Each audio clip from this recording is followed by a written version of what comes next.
안녕하세요. 한국외국어대학교 인도연구소 HK 플러스 사업단 간디 아슈람에서 주관하는 히말라야 입문 강좌 인도에 대한 오해와 진실 오늘 두 번째 강의입니다. 네, 저는 첫 번째 강의에 이어 두 번째 강의를 맡게 된 상연진입니다. 인도에 대한 오해와 진실 오늘은 두 번째 강의인데요. 저번 시간에 인도의 여성은 아직도 사회적 약자인가? 라는 주제에 이어서 오늘은 인도인은 쇠고기를 먹지 않는가? 라는 주제에 대해 이야기해 보려고 합니다. 인도인은 쇠고기를 먹지 않는가? 라는 주제를 제가 이야기하기로 정한 이유는 많은 분들이 인도 하면 소를 신성시하는 나라라고 떠올리시는 경우가 많은데요. 그렇기 때문에 소를 숭배한다고 알려진 힌두가 대부분인 인도에서는 쇠고기를 먹지 않을 것이라고 생각하는 경우가 많기 때문입니다. 인도인들은 쇠고기를 먹지 않는다 라고 단정지어서 생각하는 경우가 덜어 있지만 실제로 인도에 가보면 쇠고기를 먹는 인도인이 아예 없는 것은 아니라는 것을 알 수 있습니다. 쇠고기 파는 곳도 잘 찾아보면 있기는 하죠. 인도는 다양한 민족과 문화를 가진 집단이 한데 어우러져 인도라는 한 국가 안에서 살고 있기 때문에 무엇이든지 일반화시켜서 말하는 것은 매우 위험할 수 있습니다. 그래서 이번 강의 시간에는 과연 인도인들이 쇠고기를 원래부터 먹지 않았는지, 쇠고기를 왜 안 먹게 된 것인지 등 인도인들의 쇠고기 식습관과 관련된 역사에 대해 살펴보고 쇠고기 타부와 더불어 인도의 채식주의에 관해서도 한번 알아보겠습니다. 그리고 이러한 쇠고기 타부와 채식 문화가 발달할 수 있었던 인도만의 독특한 음식 문화에 대해 이야기하고 강의를 마무리 짓도록 하겠습니다. 네, 들어가기 전에 인도에서 소가 어떤 의미를 가지고 있는지 한번 살펴볼까요? 우선 왼쪽의 그림을 보시면 소 안에 힌두 신들이 그려져 있는 것이 보입니다.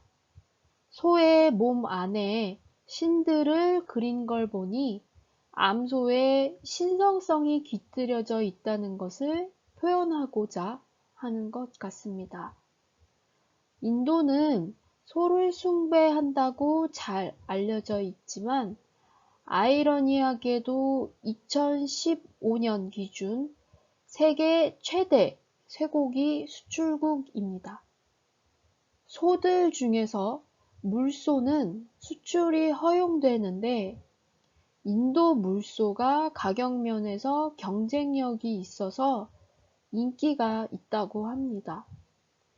그리고 인도에서 소는 단순한 가축 혹은 생계 유지를 위한 음식을 넘어서 여러분들이 인도 하면 쇠고기를 먹지 않는 나라라고 떠올리시듯이 인도의 종교 문화, 음식 문화 등 인도의 문화적 부분을 포함하고 있다고 볼 수 있습니다.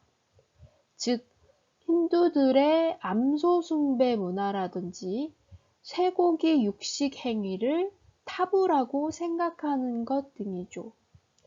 그리고 이 강의에서 다루지는 않지만 인도의 소는 종교 문화와 결부되어 있다 보니 종교를 정치에 이용하는 인도에서는 소를 정치적 도구로 이용하기도 합니다.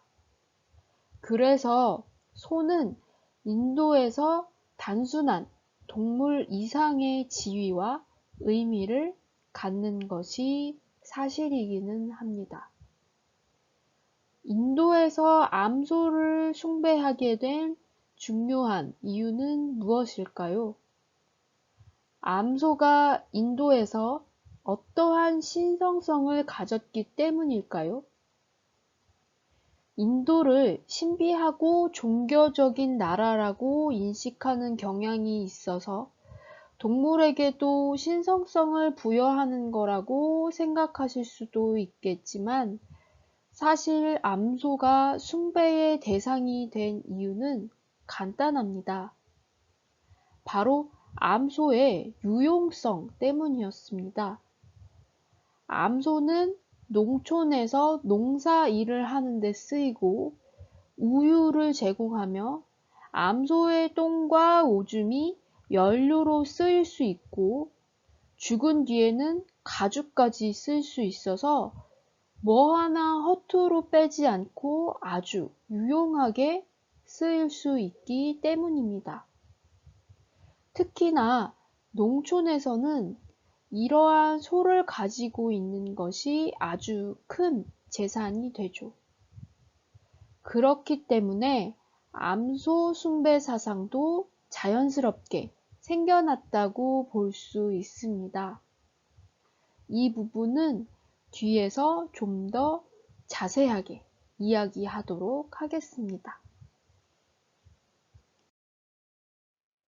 많은 분들이 인도인들은 쇠고기를 먹지 않는다고 생각하실 수도 있겠지만 앞서 말씀드렸듯이 쇠고기를 먹는 인도인들도 분명히 있습니다.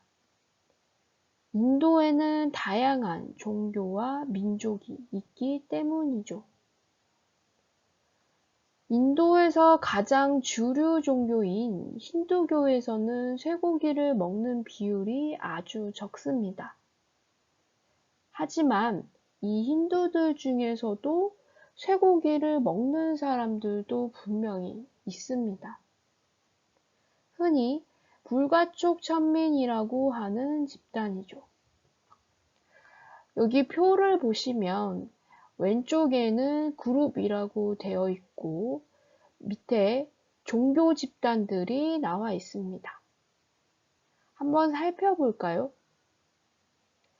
위에는 힌두교들을 나타내고 있는데 힌두교 중에서도 위는 전체를 나타내고 있고 밑은 힌두교 중에서도 달리뜻, 즉 불가촉 천민을 보여주고 있습니다. 이 힌두교 전체를 봤을 때는 쇠고기를 먹는 비율이 1.4% 정도라고 나와 있네요. 그리고 쇠고기를 먹지 않는 비율이 98.6% 정도라고 나와 있습니다. 그리고 힌두교 중에서도 불가촉 천민들은 쇠고기를 먹는 비율이 4%이고 쇠고기를 먹지 않는 비율이 96% 정도 된다고 나와 있네요. 생각보다는 매우 적은 수치의 힌두들이 쇠고기를 먹는다고 여기에는 표시가 되어 있는데 아마 제 예상으로는 실제로 쇠고기를 먹는 비율은 이것보다 좀 더 높을 수도 있습니다. 왜냐하면 쇠고기를 먹는 것이 힌두들에게는 종교적인 타부이기 때문에 이런 것을 물었을 때 응답자들이 사실을 얘기하지 않을 가능성이 크기 때문에 실제로 쇠고기를 먹는 사람들도 먹지 않는다고 대답할 그런 가능성이 크기 때문이죠. 그리고 밑에 보시면 힌두 외에도 인도에 있는 다른 종교 집단들이 나와 있습니다. 무슬림, 크리스찬, 시크, 불교, 자이나교 등이 나와 있는데 무슬림 같은 경우에는 쇠고기를 먹는다고 답한 비율이 42%, 그리고 쇠고기를 먹지 않는다고 답한 비율이 58%이네요. 그리고 크리스찬 같은 경우는 쇠고기를 먹는 비율이 26.5%, 그리고 쇠고기를 먹지 않는다고 답한 비율이 73.5% 정도 되고, 나머지 종교들 같은 경우에는 힌두교와 마찬가지로 쇠고기를 먹지 않는 비율이 굉장히 크게 나타나고 있죠.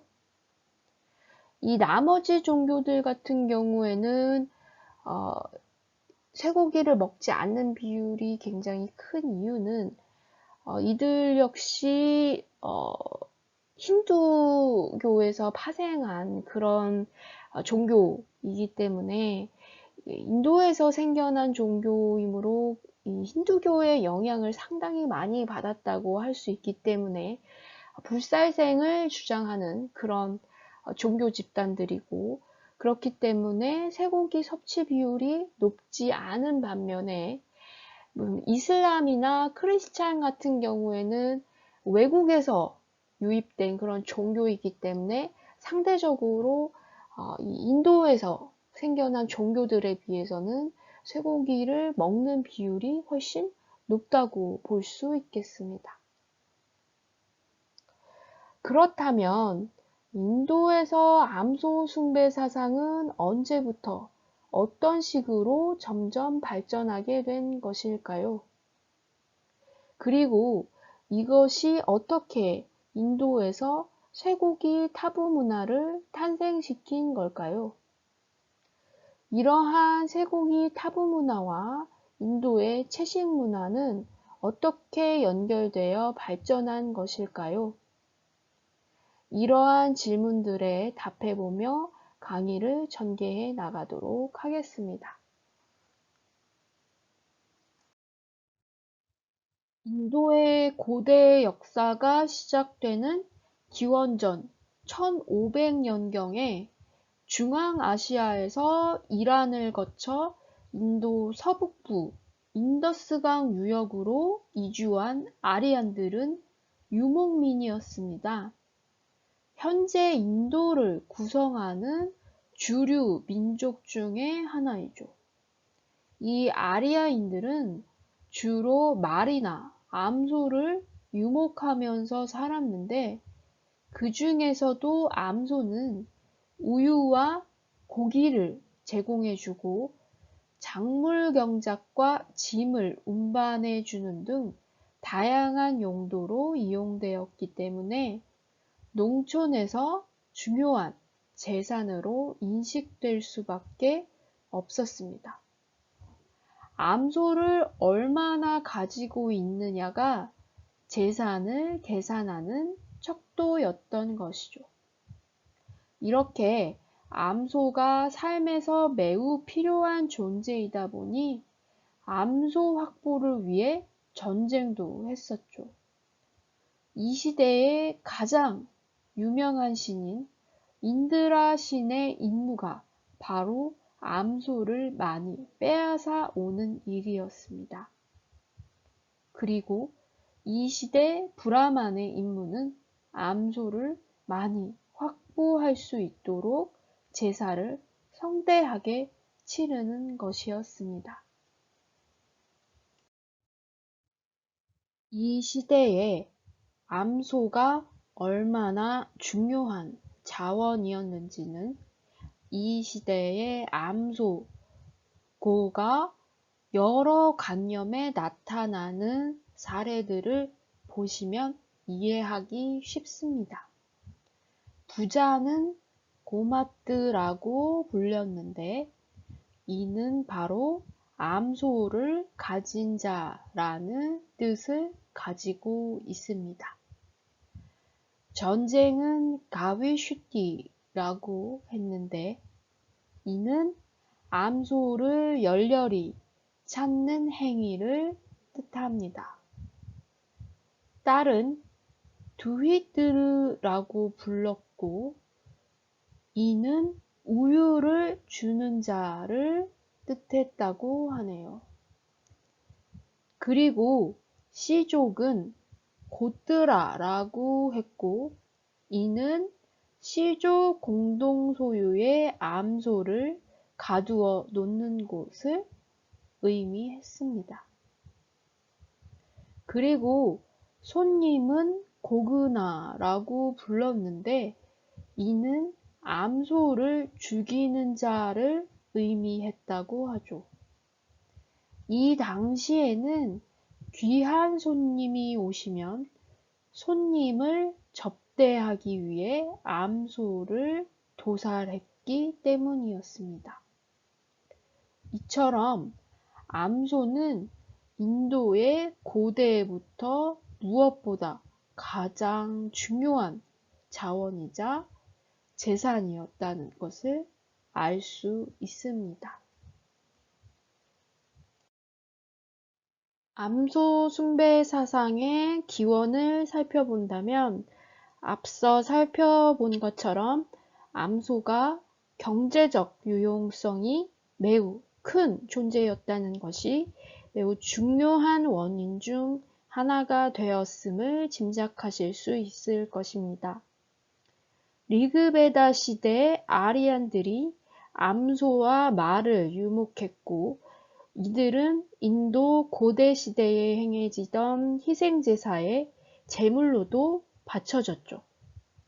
하지만 말은 암소에 비해 성스러운 존재가 되지 못했는데, 그 이유는 말은 제사 때 식용으로 사용되기 힘들었고, 식품으로 이용 가능한 젖을 생산하지 못했기 때문입니다. 그렇기 때문에 아리안들이 유목 생활을 마치고 지금의 겐지스강과 야무나강 유역에서 농경정착 생활을 시작한 이후부터는 말에 비해 암소의 사회 경제적 효용 가치가 상승하게 됩니다. 이러한 암소는 제사 때 중요한 희생물로 바쳐지면서 형성된 종교적 상징성과 더불어 경제적 가치가 높은 자원이었기 때문에 공경을 받는 대상이 되기 시작한 것입니다. 이렇게 말과 암소는 제사 때 중요한 희생물로 바쳐졌고, 암소에 비해 말은 식용으로 이용되기 힘들었다고 이야기를 했는데, 그렇다면 암소는 제사를 위해 도살되고 남은 고기가 식용으로 이용된 반면에 말은 그렇지 못했다는 뜻이겠죠? 이 말은 즉슨 고대 시대 인도인들은 쇠고기를 먹었다는 것으로 이해할 수 있겠습니다. 그러므로 인도에서 쇠고기를 먹는 것은 고대 시대 오랜 기간 동안 널리 시행된 관습이라고 할 수 있습니다. 소는 유목 생활을 한 아리안들에게 가장 값나가는 재산이었고, 그래서 그들은 신에게 바치고 난 뒤 남은 고기를 나눠 갖는 것을 매우 좋아했다고 하네요. 인도인들이 고대 시대에 쇠고기를 먹었다는 증거는 그 시대 제사와 의례에 사용된 문헌들에서 그 증거를 발견할 수 있는데요. 신들에 대한 찬가인 리그베다에는 인드라 신에게 바치는 곡물이 황소고기 요리였고, 아그니 신에게는 암소를 바쳤다고 나와 있습니다. 리그베다의 어느 한 구절에서 인드라는 사람들이 나에게 15하고도 20마리의 황소를 잡아 요리에 바쳤다고 언급되고 있고, 아그니는 황소와 불임암소를 음식으로 삼는 자로 묘사되고 있습니다. 기원전 1500년에서 1000년경까지인 리그베다 시대에 행해진 동물 도살은 그 이후에도 계속되게 됩니다. 특히 이 암소들을 제사에서 죽이는 것이 매우 중요하다는 것은 초기와 후기 베다 시대의 많은 문헌에서 언급되고 있습니다. 그리고 이 희생제에 바쳐진 제물이 사람들의 음식으로 모두 소비되었다는 사실도 분명히 나타나고 있죠. 동물들은 희생제를 위해 도살되기도 했지만 일상적인 의식과 가정 의식에서도 도살되었습니다. 베다 시대와 베다 이후 시대의 문헌들에도 암소 희생제가 계속되고 있었다는 것이 보여지고 있는데요. 특히 손님 접대나 결혼식 행사 시에 암소를 잡는 관습이 매우 보편화되었던 듯 합니다.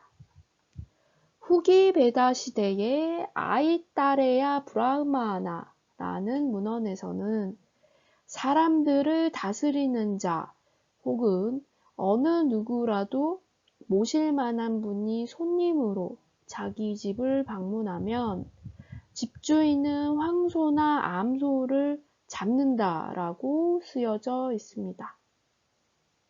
이 외에도 소를 죽이는 관습이 고대에 지속되었다는 것이 고고학적 유물을 통해 입증되고 있기도 합니다. 그 어떠한 경우라도 쇠고기나 다른 동물의 고기 없이 의례가 행해지는 경우는 없었고, 또한 사실 소가 별로 중요할 것 같지 않은 의례에서도 도살된 것으로 보입니다. 문헌에 나타나 있는 바로는 누구든지 박식하고 장수하는 아들을 갖고 싶으면 송아지나 암소의 고기와 쌀, 우유, 정제 버터를 함께 끓여 국으로 마시면 된다고 그렇게 언급되어 있습니다. 이것은 쇠고기 육식 관습이 기원전 1000년대 동안 인도에서 행해지고 있었다는 사실을 보여주고 있다고 볼 수 있겠습니다. 네, 지금까지 암소가 사회 경제적으로 유용성이 있었고 또 암소는 제사에 바치는 제물로서 큰 자원이었기 때문에 인도의 고대 시대에 굉장히 중요한 자원이었다는 것을 살펴보았는데요. 그렇다면 과연 암소의 신성성은 어떻게 생성되게 되었는지에 대해서 한번 살펴보도록 하겠습니다. 기원전 1000년에서 600년 사이 인도 북서부 지역에 정착하였던 아리안들은 동쪽으로 이동하여 겐지스, 야무나 대평원에 정착하게 됩니다. 유목 생활을 하던 아리안들은 본격적으로 정착 생활을 시작하게 되죠. 정착 생활과 함께 농경 생활이 시작되는데 쟁기질 하는데 암소가 필요했기 때문에 농업 확장을 위해서는 암소가 충분히 있어야 했습니다. 하지만 이전 시기에 암소를 제사의 제물로 바치는 종교적 관습 때문에 암소가 충분치 않다는 것이 문제였죠. 그래서 이제 암소 도살은 중지되어야 했습니다. 이러한 암소 도살을 중지하고자 한 주장과 암소를 제사에 제물로 바치는 관습을 가진 전통적 브라만교는 충돌할 수밖에 없었죠. 그리고 이 시대에는 불교와 자이나교가 등장하게 됩니다. 이 두 종교는 불살생을 주장했는데 이것은 농경에 필요한 암소를 보호하고자 한 것이었고 또한 그 시대의 브라만교의 제사주의에 반대하는 것이었습니다. 이러한 불살생 사상은 당시 인도 사회에 큰 영향을 끼치게 되었고 결국 브라만교 역시 불살생 사상을 받아들이게 되죠. 암소를 공경하고 보호해야 한다는 의식이 점차 퍼져나가게 됐습니다. 처음 제사가 시행되었을 때는 모든 종류의 암소가 제물로 바쳐졌지만 이제는 완전한 암소는 보호되어야 하는 것으로 바뀌었죠. 성우 사상이 본격적으로 인도에 확산되기 시작한 것은 기원전 3세기 아쇼카 왕 때부터입니다. 아쇼카 왕은 최초로 통일 제국을 완성하였고 불교에 귀의하고 불교를 세계적 종교로 격상시킨 업적으로도 유명하죠. 이 아쇼카 왕은 최초로 통일 제국을 이룩한 이후 모든 제사를 법으로 금지했는데 그 이유는 강력한 왕권 확립을 위해 제사를 권력 기반으로 삼는 절대 기득권이었던 브라만 세력을 억압할 필요가 있었고 통일 제국을 불살생 이데올로기로 통일하여 사회를 안정시키고자 도모했기 때문입니다. 그래서 아쇼카는 이 정책이 잘 시행되고 있는지 철저한 감시를 했고 이것이 전국적으로 확산되면서 성우 사상과 불살생 풍조가 이때부터 본격적으로 자리 잡게 된 것입니다.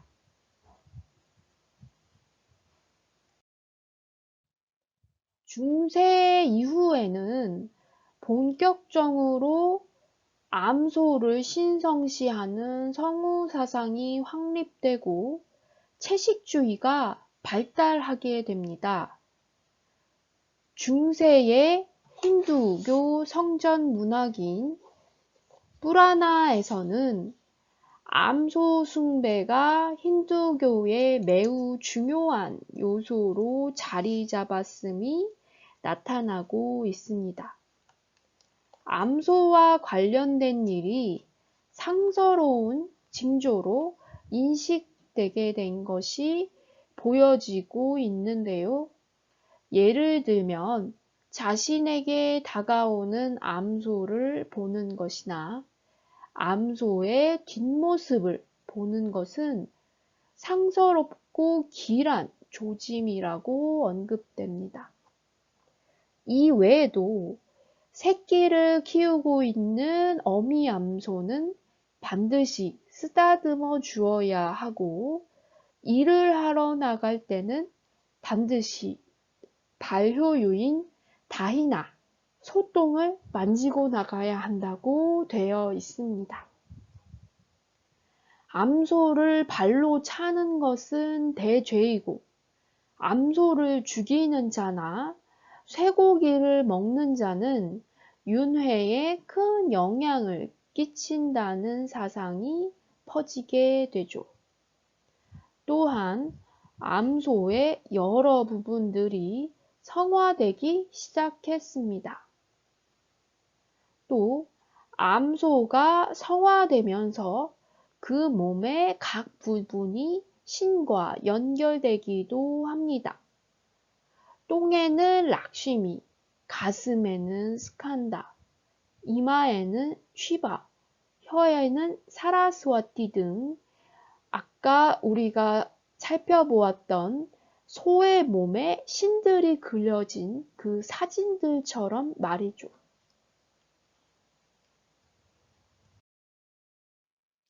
암소의 여러 부분들이 성화되면서 종교, 사회적으로 중요한 의미를 가지게 된 것이 판차가위야입니다. 판차가위야는 산스크리트어로 판츠는 다섯, 가위야는 소의 생산물이라는 뜻을 가지고 있는데요. 즉, 소의 성물인 우유, 다희, 기, 똥, 오줌을 일컫고 있습니다. 이 판차가위야는 부정한 것을 정화시키고 속죄하는 기능을 가진 성물로 여겨졌고, 고대 뿌라나 문헌에 의하면 의례 때 반드시 사용되어야 하는 것으로 되어 있습니다. 예를 들면 소똥은 담장에 말려 붙여놓음으로써 바깥으로부터 부정을 막는 역할을 한다고 믿었고, 브라만들은 성전이 있는 곳을 암소 오줌으로 정화함으로써 암소 오줌이 정화 기능이 있다고 믿었습니다. 그리고 마을 공동 우물에 동물 시체가 빠져 우물이 오염되면 시체를 꺼낸 다음 우물물을 5번 퍼내고 암소 오줌을 넣어 정화시켰다고 합니다. 또 엄격한 힌두들은 의례 때 오염된 몸을 정화시킬 때 판차가위야를 섞어 마셨다고 합니다. 이렇게 판차가위야는 부정을 정화하는 기능을 하는 것으로 오랫동안 인식되어 왔습니다. 근대에 들어와서는 소똥과 오줌 대신 꿀과 설탕으로 대체하여 마시기도 합니다. 최근에 코로나 바이러스를 막는다고 소 오줌을 먹는 이런 일들도 뉴스 기사에서 아마 보셨을 것입니다. 그만큼 소의 이러한 성물들이 정화하는 기능을 가지고 있다고 인식하고 있는 것이죠.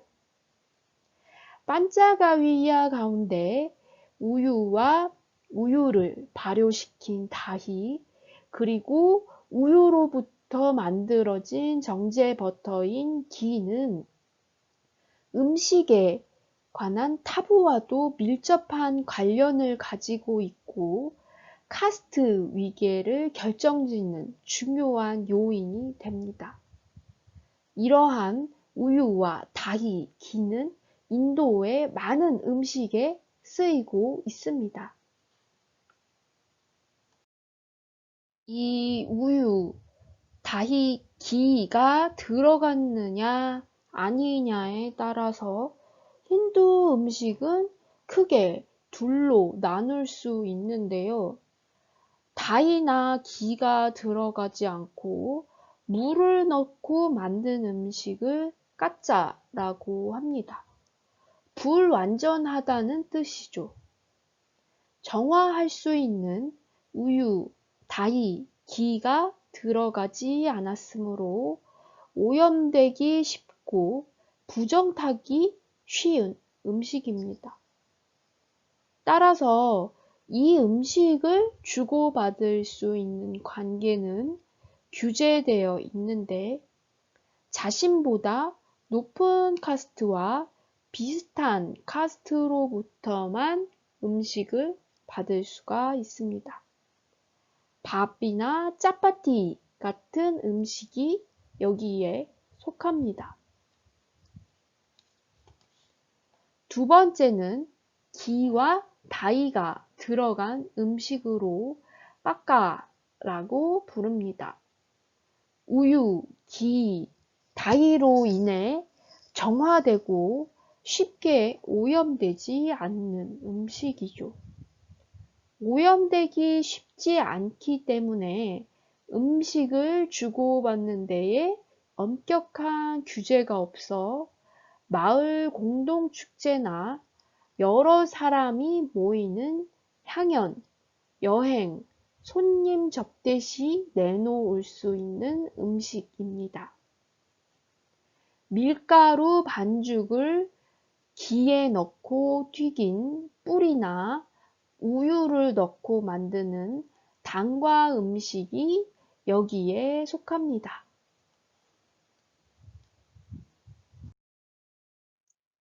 네, 인도는 쇠고기 타부 문화와 함께 세계적으로 채식 인구가 가장 많은 국가로 꼽히기도 하는데요.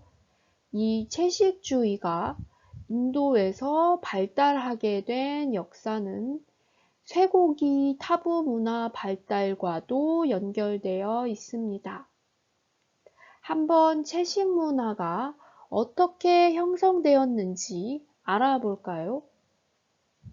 앞서 살펴본 바와 같이 소는 제사에서 제물로 바쳐진 이후에 그 고기를 나누어 먹었고 손님 접대 시에도 선호되었기 때문에 쇠고기를 먹는 관습이 고대시대 보편화되어 있었음을 알 수 있었습니다.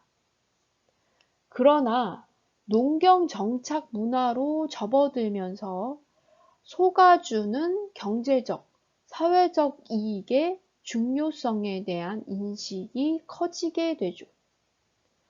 더불어 불살생 원리가 퍼져나가게 되는데 불교와 자이나교에서 생겨난 이 불살생 원리는 당시 제사의 제물로 바쳐지던 암소를 보호하기 위한 것이었다고 이전에 설명했습니다. 이러한 불살생 원리는 힌두의 브라만들에게 받아들여져 제사나 손님 접대 이외에 동물을 살해해서는 안 된다는 풍토가 확산되기 시작합니다. 그리고 아쇼카 왕은 새로운 왕권을 설립하면서 모든 제사와 살생을 법으로 금지하여 채식주의를 장려하기에 이르게 됩니다. 처음에는 엘리트 계층, 특히 브라만들에게서 채식주의가 선호되고 쇠고기 육식을 혐오스러운 일로 생각하기 시작했습니다. 중세 이후가 되면 채식주의는 본격적으로 인도에서 확산되기 시작합니다. 채식은 정하고 육식은 부정하다는 가치관이 확고해지면서 채식은 신분과 경건의 상징이 되고 비브라만 계층에게까지도 퍼지게 됩니다.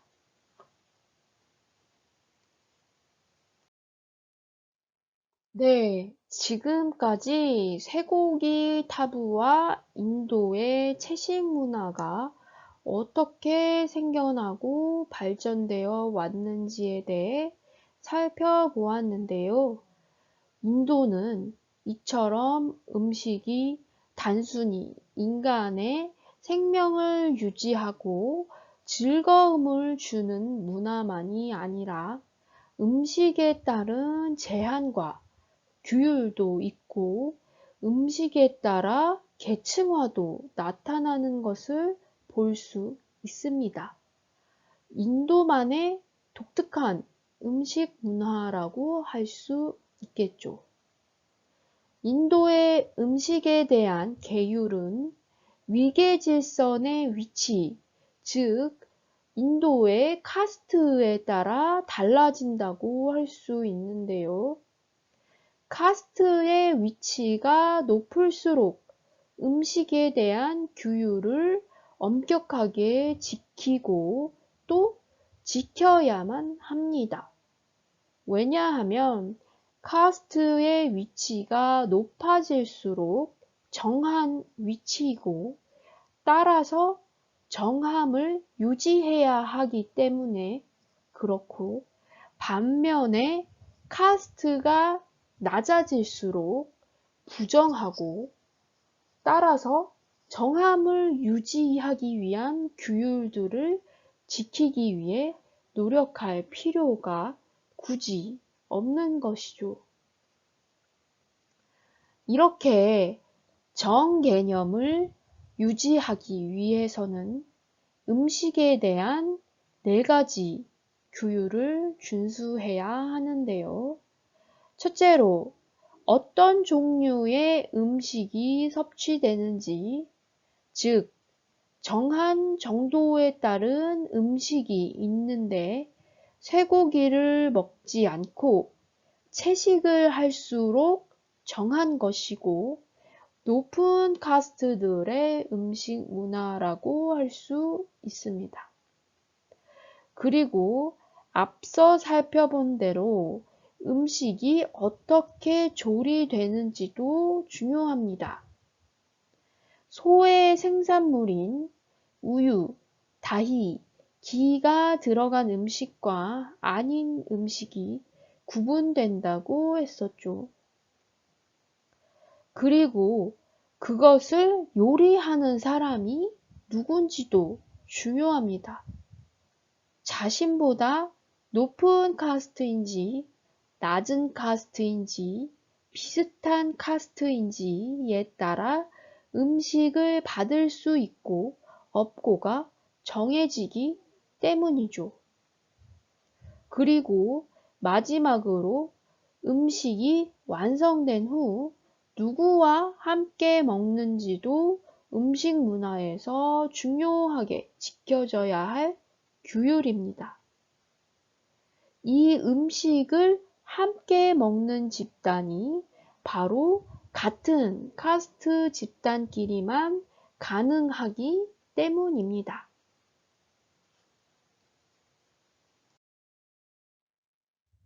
따라서 앞서 살펴본 음식과 그에 따른 위계를 살펴보면 가장 상층 카스트인 브라만은 가장 정함을 유지해야 하고 따라서 음식에 대한 규율도 매우 엄격히 준수해야 합니다. 그래서 브라만들은 채식주의자들이 많습니다. 중간 카스트들은 닭고기, 염소고기, 양고기는 먹지만 쇠고기나 돼지고기는 기피하는 경향이 있죠. 쇠고기 타부 문화로 인해 힌두들은 쇠고기 먹는 것을 금하고 있고 돼지는 더러운 동물이라고 생각하기 때문에 정하지 않은 음식이라고 여겨 무슬림들 뿐만이 아니라 다른 종교에서도 즉 종교를 불문하고 돼지고기도 기피하는 경향이 있습니다. 이에 반해 카스트 안에 속하지 못하는 불가촉 천민들은 신성한 쇠고기를 먹는 사람들이기 때문에 가장 부정하고 그렇기 때문에 가장 낮은 위치에 있을 수밖에 없는 집단입니다. 그러나 브라마는 모두 쇠고기를 먹지 않고 불가촉 천민은 모두 쇠고기를 먹는다는 일반화가 적용되는 것은 물론 아닙니다. 처음 채식주의가 브라만 엘리트 계층에게서 시작된 것은 사실이지만 이러한 상층 계층의 문화를 모방하고자 하는 심리 때문에 그보다 하위 카스트 계층들에게서도 채식주의를 따라가는 경향이 나타났으며 불가촉 천민 중에서도 쇠고기 육식을 포기하는 사람들도 많습니다. 이러한 음식의 카스트에 따른 위계화는 현대에 들어서면서 많이 완화된 것으로 보이는데요. 첫 번째로는 도시에 사는 사람들이 많아지면서 카스트에 따라 같이 음식을 먹고 카스트에 따라 조리해주는 음식을 받고 안 받고와 같은 엄격한 음식 문화를 도시에서 지키기 힘들어졌기 때문입니다. 두 번째 이유는 글로벌화와 서구화와 함께 인도에도 육식 문화가 점점 증가하고 있고 따라서 쇠고기 먹는 것에 대해 거부감이 없어지는 사람들도 점차 증가하고 있기 때문입니다. 따라서 최근의 인도 음식 문화 트렌드는 채식주의자는 이전에 비해 감소하고 육식주의자는 증가하고 있으며 쇠고기 타부 문화 역시 상층 카스트나 엘리트 계층에서는 이전처럼 엄격하게 지켜지지는 않는 경향을 보인다고 할 수 있습니다. 이상으로 인도인은 쇠고기를 먹지 않는가라는 주제로 인도에서 언제부터 왜 쇠고기를 먹지 않는 식습관이 생겨났는지에 대해 살펴보았습니다. 이를 통해 우리는 인도인이 원래부터 쇠고기를 먹지 않았다는 것은 사실이 아니며 오히려 고대에는 쇠고기를 매우 즐겨 먹었다는 것을 알 수 있었습니다. 그러나 암소에 대한 중요성이 점차 증가하며 암소를 도살해서는 안 된다는 사상이 보편화되면서 모든 살생을 금지하는 불살생 원리가 함께 싹트기 시작하였다는 것을 보았고 이로 인해 인도에서 채식주의가 발달하게 되었다는 사실을 알 수 있었습니다. 현재도 인도인이 아예 쇠고기를 먹지 않는다는 것은 사실이 아님을 알 수 있습니다. 인도는 매우 다양한 민족과 종교, 계급 등에 따라서 관습과 문화가 다르게 나타나므로 어떤 집단은 쇠고기를 먹을 수도 있고 어떤 집단은 쇠고기를 먹지 않기도 합니다. 다만 쇠고기를 먹지 않는 집단이 인도의 주류 집단이기 때문에 이러한 편견이 생겨났다고 할 수 있겠죠. 네, 이번 강의를 마치며 마무리하도록 하겠습니다.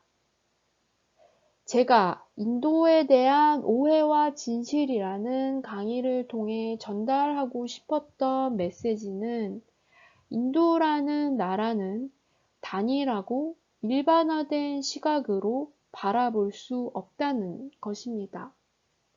다양한 민족과 커뮤니티가 한데 어우러진 국가이기 때문이죠.